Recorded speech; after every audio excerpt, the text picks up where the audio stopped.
اللہ پاک چوری کے مال میں سے خیرات نہیں قبول کرتا، اور وہ صرف پاک کمائی سے قبول کرتا ہے، کیونکہ اللہ پاک کا ارشاد ہے، بھلی بات کرنا اور فقیر کی سخت باتوں کو معاف کر دینا اس صدقہ سے بہتر ہے جس کے نتیجہ میں اس شخص کو جسے صدقہ دیا گیا ہے اذیت دی جائے، کہ اللہ بڑا بے نیاز نہایت بردبار ہے۔ حضور صلی اللہ علیہ وآلہ وسلم نے فرمایا، جو شخص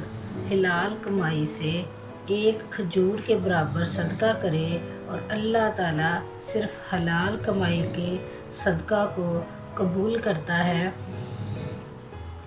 اللہ تعالیٰ اسے اپنے داہنے ہاتھ سے قبول کرتا ہے، پھر صدقہ کرنے والے کے فائدے کے لیے اس میں زیادتی کرتا ہے، بالکل اسی طرح جیسے کوئی اپنے جانور کے بچے کو کھلا پلا کر بڑھاتا ہے تو اس کا صدقہ پہاڑ کے برابر ہو جاتا ہے۔